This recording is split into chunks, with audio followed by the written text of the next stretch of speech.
आज के इस टॉपिक ऑफ द डिस्कशन में हम बात करने वाले हैं वीजा प्रोग्राम के बारे में। रिसेंटली यूएस प्रेसिडेंट ने गोल्ड वीजा प्रोग्राम लॉन्च किया है और EB-5 वीजा प्रोग्राम को खत्म किया है, एंड किया है। क्या है यह गोल्ड वीजा प्रोग्राम? तो बेसिकली यह जो गोल्ड वीजा प्रोग्राम है, गोल्ड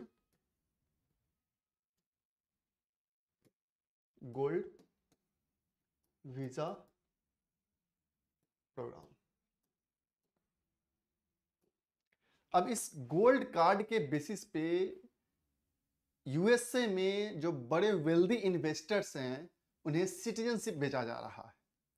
EB-5 के तहत भी ऑलमोस्ट यही प्रोग्राम था, लेकिन अब यहाँ जो गोल्ड वीजा के प्रोग्राम के तहत आप डायरेक्ट जो भी वेल्दी इन्वेस्टर्स है वो डायरेक्ट $5 मिलियन देके यूएसए का सिटीजनशिप खरीद सकते हैं।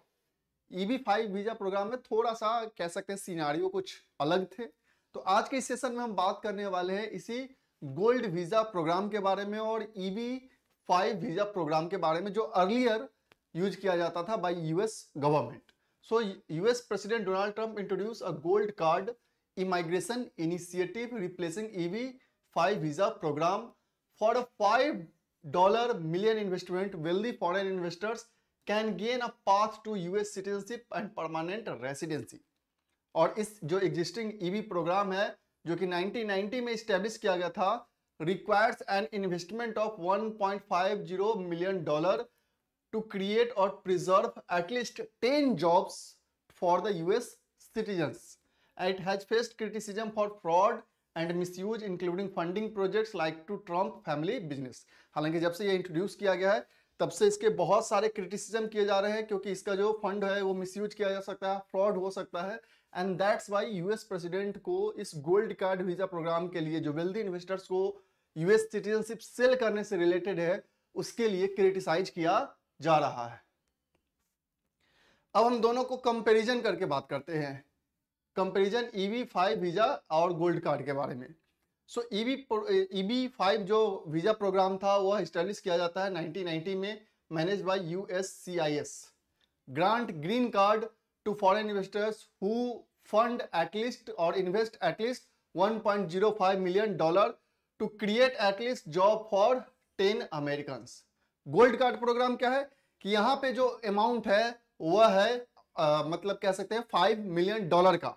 हालांकि it does not require investment in American business और जॉब क्रिएशन। इसका यह मकसद नहीं है कि हम अमेरिकन बिजनेस में इन्वेस्ट करें ताकि वहां पे जॉब अपॉर्चुनिटीज क्रिएट हो, नहीं। आप डायरेक्ट यूएस अथॉरिटी को $5 मिलियन पे करके वहां से गोल्ड कार्ड खरीद सकते हैं। Allow direct purchase of green card for $5 million. Administration और प्रोसेसिंग कैसे होगा? तो जैसा कि हमने देखा USCIS is expected to regulate and issue gold cards, likely involvement of Department of State and Department of Commerce, and after that this also requires the participation and कह सकते हैं प्रोसेसिंग जो अदर डिपार्टमेंट्स है US citizenship से related वो सब भी इसमें पार्टिसिपेट कर सकते हैं।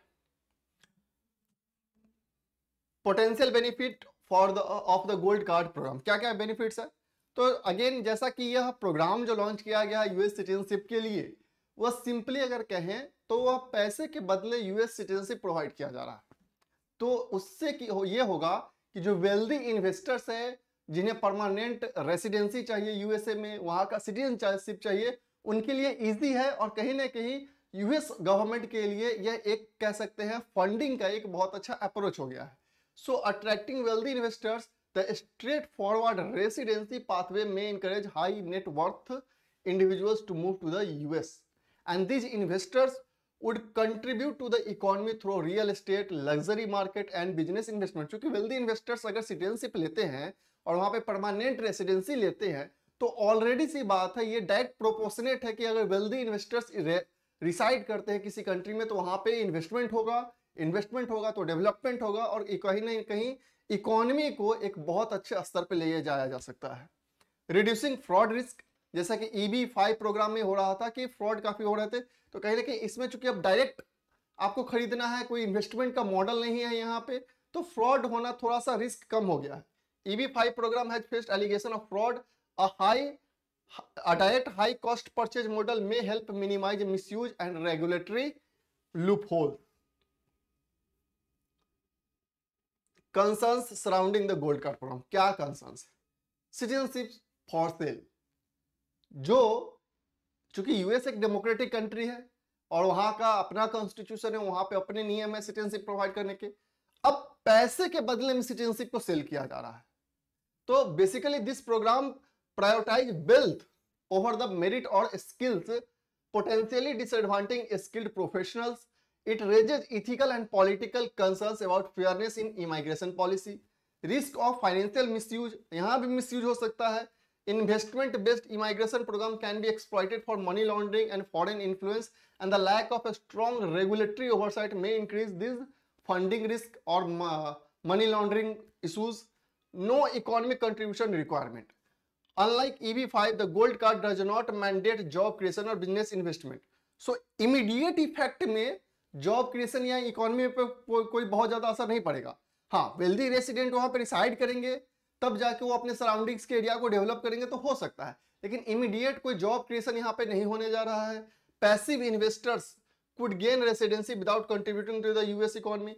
Historical precedent and policy questions, जो यूएसए का अपना एक अलग हिस्ट्री रहा है. Similar programme in Canada was discontinued due to widespread misuse की. कनाडा ने भी कुछ सालों पहले इसी तरीके से अपने सिटीजनशिप को सेल करना स्टार्ट किया और इसका असर हुआ कि कनाडा की इकोनॉमी पे बहुत बुरा इसका असर हुआ और बाद में से डिसकंटिन्यू कर दिया गया.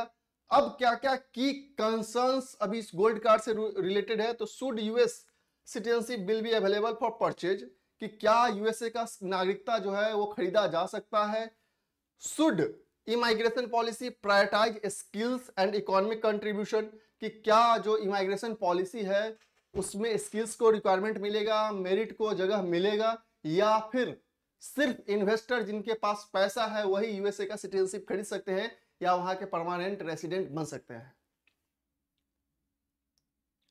Challenges ahead for the gold card programme. क्या क्या चैलेंजेस रहेंगे, तो लेजिस्लेटिव हर्डल्स इन कांग्रेस. जो यूएसए का पार्लियामेंट है कांग्रेस, वहां पे लेजिस्लेटिव हर्डल्स देखने को मिल सकते हैं. हालांकि जो रिपब्लिकन पार्टी है चूंकि मेजोरिटी होल्ड कर रही है, not all may support a program perceived as selling citizenship. Specially जो डेमोक्रेट्स है वो एक्सपेक्टेशन किए जा रहे हैं कि वो काफी ज्यादा अपोज करेंगे ही करेंगे. पोटेंशियल लीगल चैलेंजेस भी हो सकते हैं. Most visa related legal issue arises from programme administration rather than policy itself. It is uncertain what legal challenges the gold visa may face in coming times. और कहीं ना कहीं पार्लियामेंट पे ये जबरदस्त इसका अपोजिशन देखने को मिलेगा यूएस के कांग्रेस के पार्लियामेंट में. Impact of gold card programme on Indian investors. अगर 2023 का सिनेरियो की हम बात करें तो 631 Indians only obtain green cards through EB5 programme.